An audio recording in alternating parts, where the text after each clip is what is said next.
मैं हूं uncle zip से। मैं आपको दावत दे रहा हूं कि आप मेरी जिंदगी के सफर पे मेरे साथ चलिए और वो सब कुछ देखिए जो मैं देख रहा हूं। तो चलें।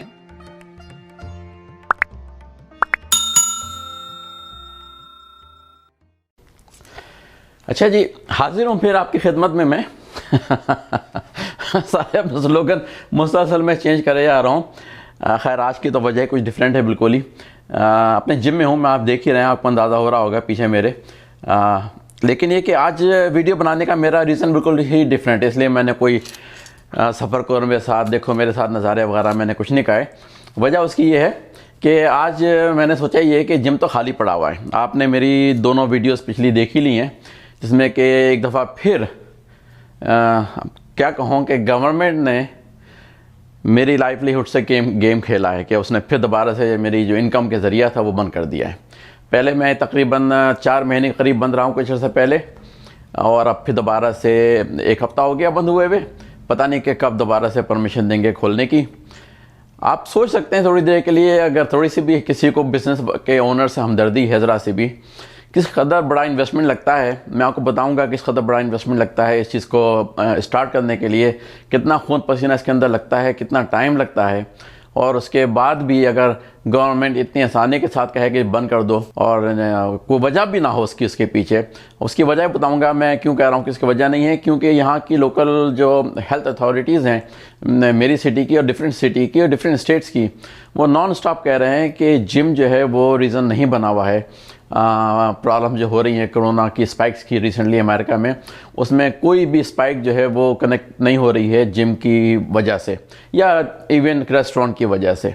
लेकिन बस एक भेड़ चाल है इसमें कि उन्होंने कहा बस सब बंद कर दो। अब वो क्या किया जाए, उसको आप फाइट करें तो उसमें फ़ाइन की प्रॉब्लम हो जाती है कि वो हर दफ़ा के जब भी देखेंगे आपका जिम खुला हुआ है तो $1000 फ़ाइन कर देंगे, उस पर मिसडिमीनर चार्जेस लगा देंगे। तो एक अजीब हंगामाबाजी है, इस वजह से क्या किया जाए। मैंने बस ये कहा कि ठीक है, तो आज मैं जिम के अंदर थोड़ी सी वॉक करूँगा, लेकिन बेसिकली मकसद जो है मेरे हाथ में आपको अगर नज़र आ रहा है क्लिप बोर्ड भी है, क्योंकि मैंने आज आपको बताने हैं कि एक इस तरह का जिम खोलने के लिए उसके क्या एक्सपेंसेस आते हैं ब्रांड न्यू जिम खोलने के लिए। ये वीडियो है एक पहली, उसके बाद अगली वीडियो में मैं बताऊंगा कि अगर आप ऐसा ही जिम चलता हुआ ख़रीदें और कितने मेंबर हों और क्या सिचुएशन हो तो उसकी कॉस्ट क्या आती है, वो अगली वीडियो में होगी। फिर तीसरी वीडियो जो आएगी उसमें मैं ये बताऊंगा कि इसको ब्रेक इवन करने के लिए कितना टाइम लगता है, कितनी इनकम होनी चाहिए, कितने एक्सपेंसेस हैं वगैरह वगैरह। और फिर चौथी वीडियो जो है कि इस 6 साल में बिज़नेस को चलाते हुए मैंने क्या सीखा और किस तरह से अपने आप को मैं अगर दोबारा यही बिज़नेस करूं अब तो उसको मैं क्या क्या तब्दीलियों के साथ करूंगा, ताकि जो कि वो मसाइल जो मैंने फ़ेस किए शायद मुझे ना फेस करना पड़े। कोई गारंटी चीज़ नहीं, बिज़नेस जो है ना कैसी चीज़ है जिसमें का कुछ पता नहीं कि कल को क्या होने वाला है।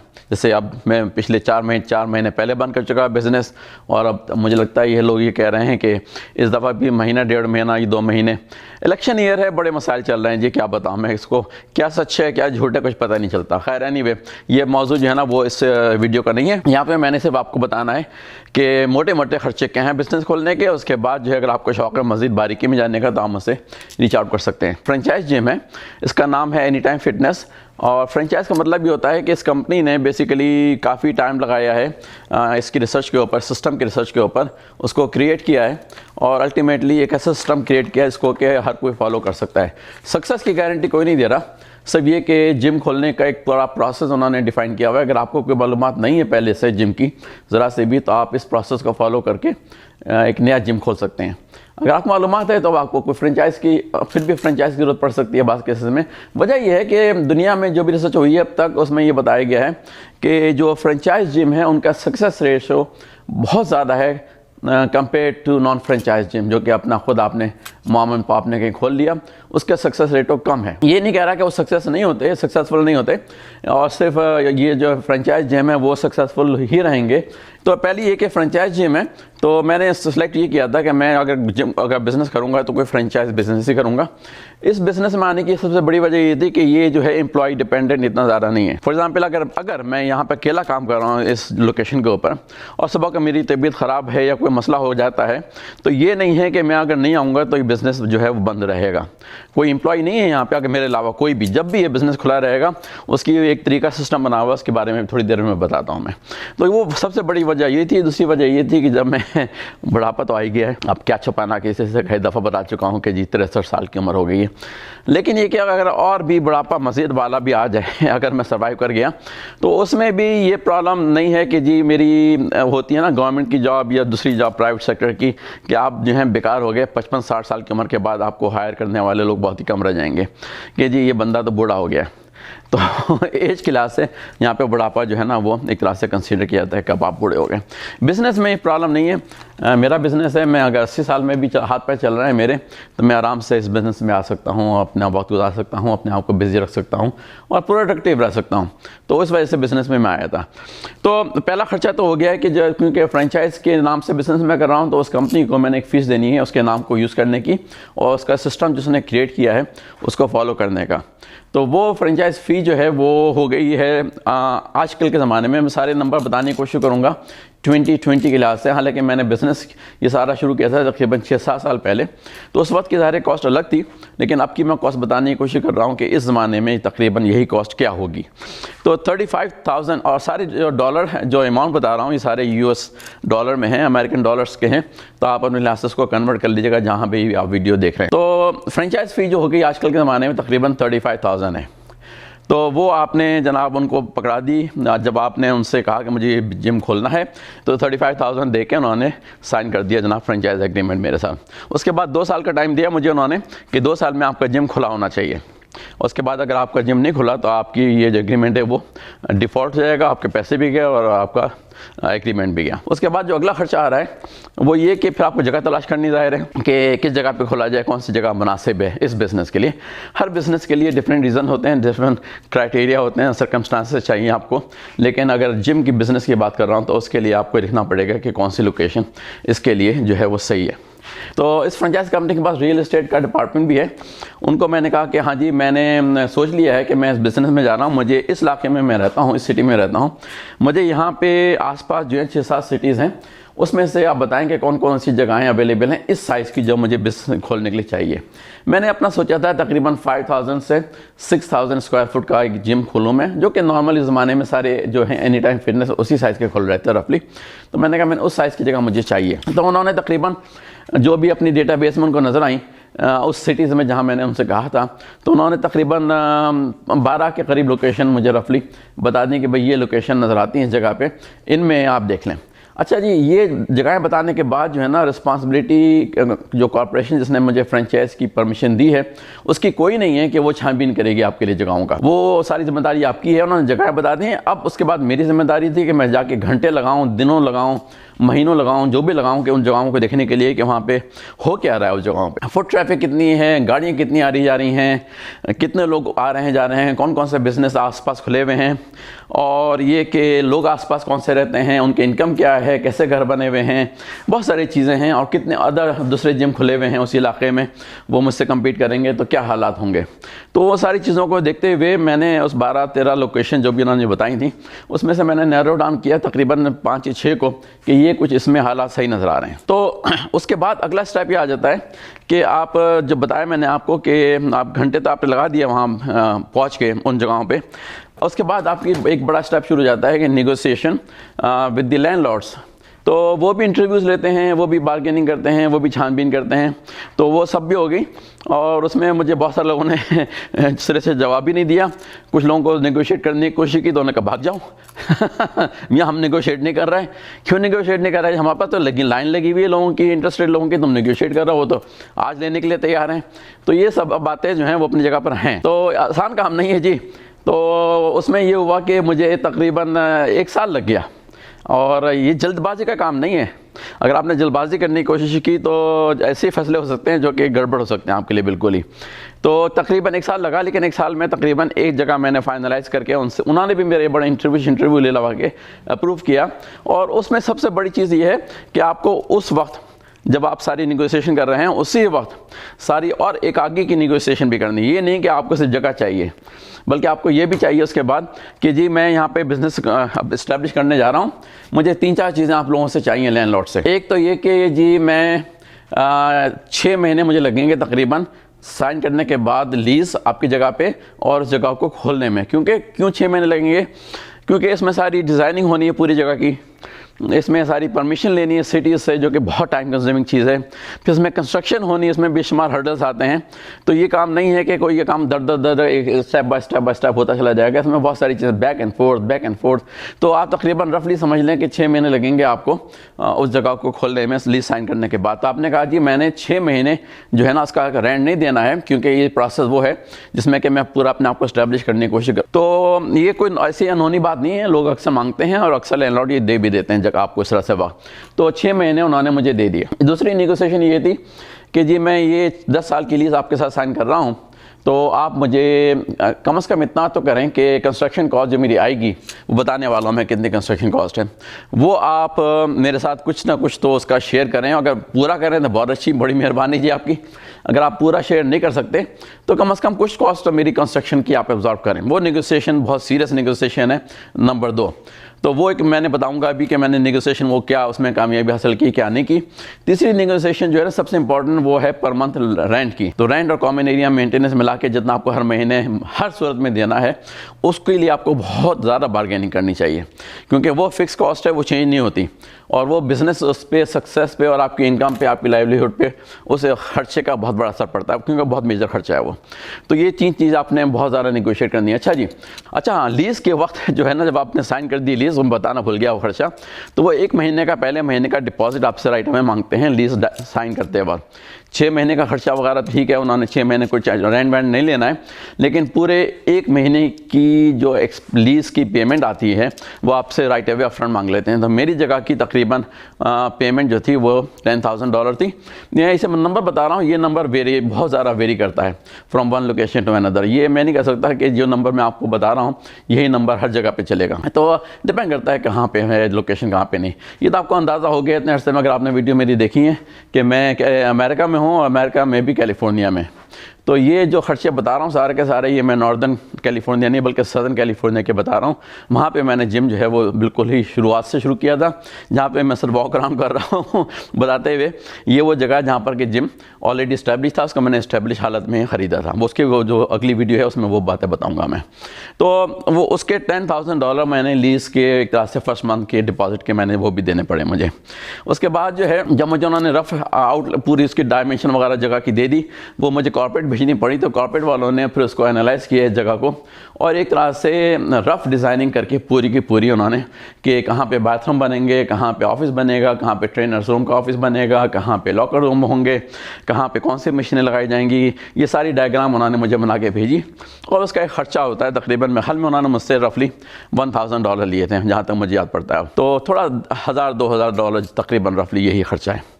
तो वो लेने के बाद जो है अब अगला स्टेप आता है कि आप कॉन्ट्रैक्टर को तलाश करें जो कि सुपरवाइज करेगा पूरी कंस्ट्रक्शन। और मुझे लकीली वो कॉन्ट्रैक्टर मिल गया जिसने कि ऑलरेडी तकरीबन 30 any time fitness location already construct कर दिए थे पहले से। तो वो उसको पूरी मालूमात थी कि क्या एनी टाइम फिटनेस बिजनेस है, उसकी क्या रिक्वायरमेंट है, किस तरह की चीज़ें चाहिए। बस उसको एक बात और मालूम करनी थी कि जिस सिटी में मैं खोलने जा रहा हूँ बिज़नेस, उस सिटी के अपने रिक्वायरमेंट्स क्या क्या हैं। तो उसने वो भी मालूमात कर ली सारी। तो कॉन्ट्रैक्टर को करने के बाद उसी का एक जान पहचान वाला बंदा था जो कि आर्किटेक्ट, क्योंकि सिटी जो है ना सिर्फ आर्किटेक्ट के डिज़ाइन की हुई चीज़ों को देखती है, अप्रूव करती हैं या चेंज करने की रिक्वेस्ट करती हैं। जो मुझे कॉर्पोरेट ने भेजा था डिज़ाइन, वो तो सिर्फ एक रफ़ एस्टिमेट था कि यहाँ पे इस तरह से चीज़ें होंगी।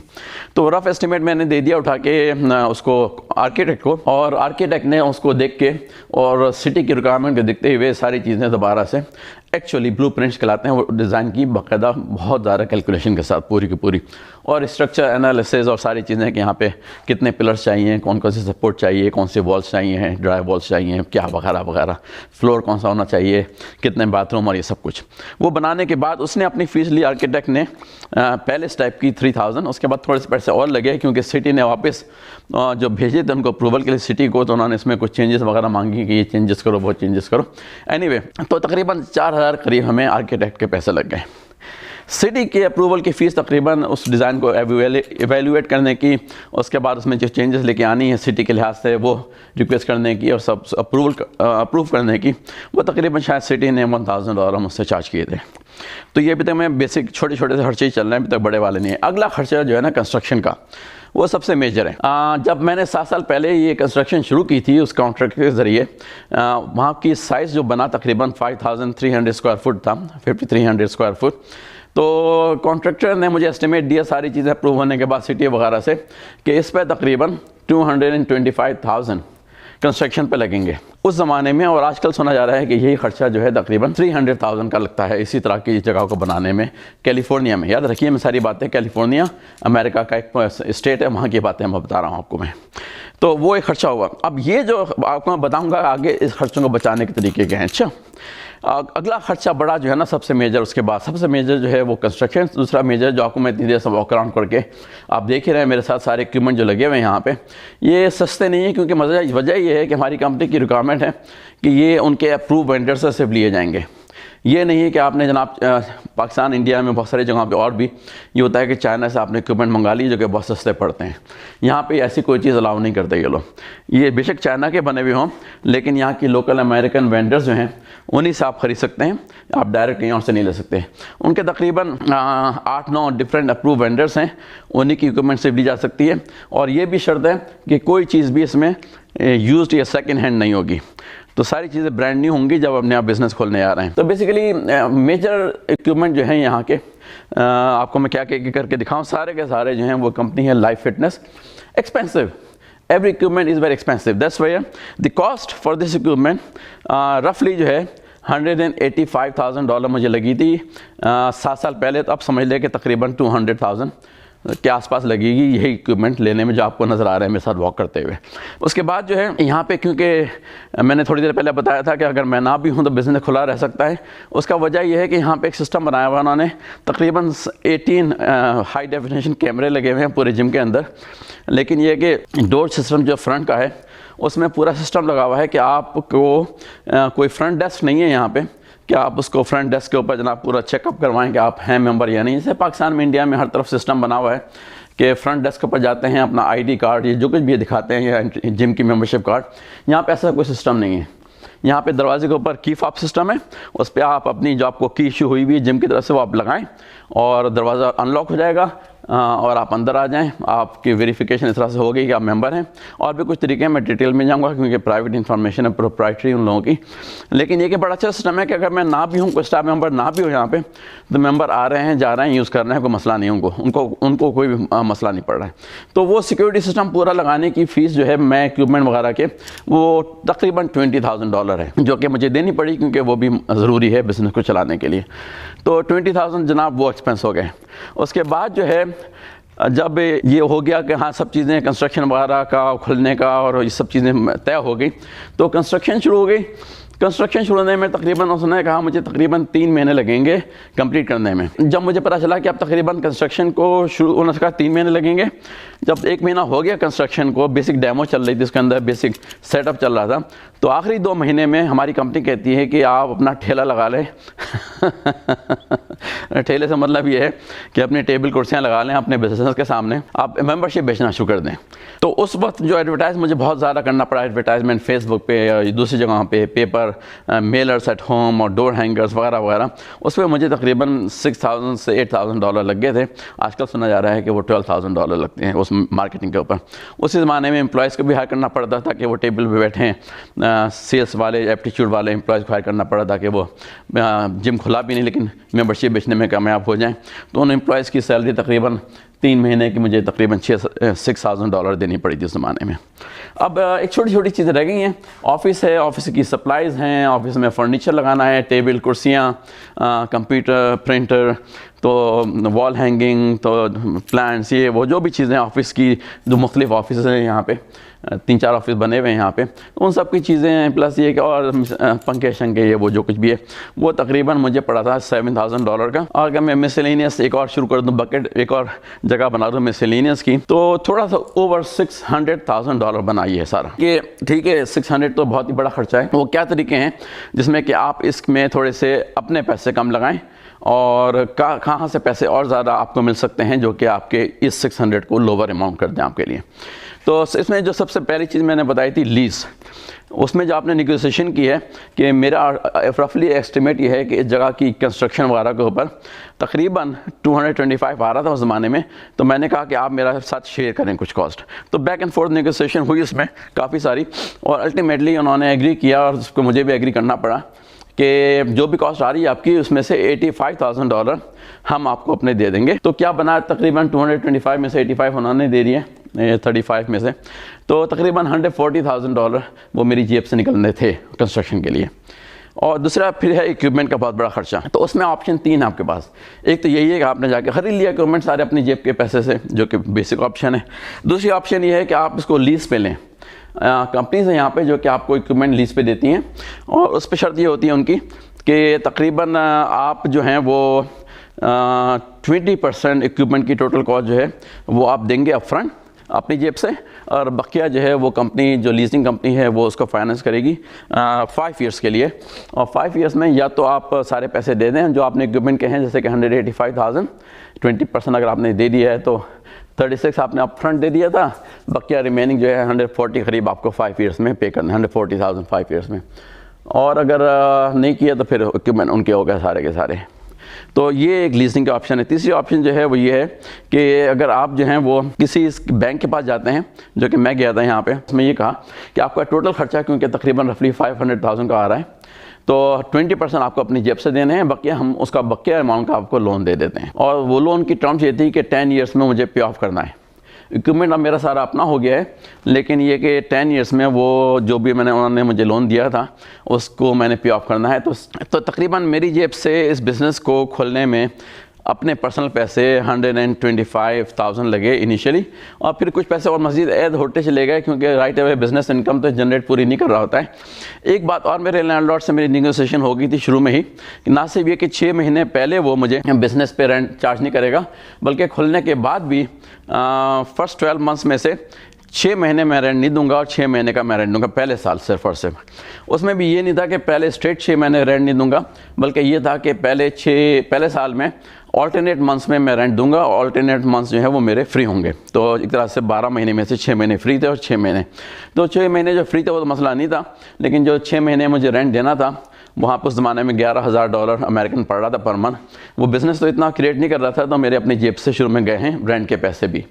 तो तकरीबन मेरे ऑल टुगेदर इस बिज़नेस पे मेरी ज़ाती जेब से लग गए, जब तक कि मैं इसको ब्रेक इवन के पॉइंट तक पहुँचा हूँ, तो 160,000 करीब मेरे अपनी जेब से लगे थे लोन के अलावा। और आप भी तंग आ गए होंगे मेरे वॉक अराउंड कर रहा हूँ मैं लेकिन आपको ऐसा अंदाज़ा भी हो रहा है ना कि जो मैंने आपको बताया इक्विपमेंट 185,000, कि वो इक्विपमेंट जो है वो असल में है। तो आइडिया आपको तकरीबन हो रहा है कि खर्चा कितना आता है। मैंने इस वीडियो को यहीं पर रोक देना है, क्योंकि अगली वीडियो जो है वो मैं बताऊंगा कि ये जगह जो मैंने आपको इतनी देर से दिखा रहा हूँ, जो सदर्न कैलिफोर्निया की है, वो ऑलमोस्ट आइडेंटिकल है इस जगह के। ऐसी नहीं है कि वो कोई बहुत ज़्यादा, थोड़ी सी बहुत सारी चीज़ें डिफरेंट हैं वहाँ पे, लेकिन तकरीबन साइज़ जो है ना इसका एग्जैक्टली सेम साइज़ है सदर्न कैलिफोर्निया के लोकेशन का, जो कि मैंने सारे नंबर आपको वहाँ के बताए हैं, जो कि स्क्रैच से बनी है। ये वाटर ड्रिंकिंग फाउंटेन बना हुआ है यहाँ पे। अगली वीडियो जिन लोगों का शौक़ है कि अच्छा यही बिज़नेस अगर रनिंग हो और क्यों कोई बेच रहा है और क्या वजह उसके बेचने की और आप क्यों खरीदने जा रहे हैं, वो अगली वीडियो में आएगी।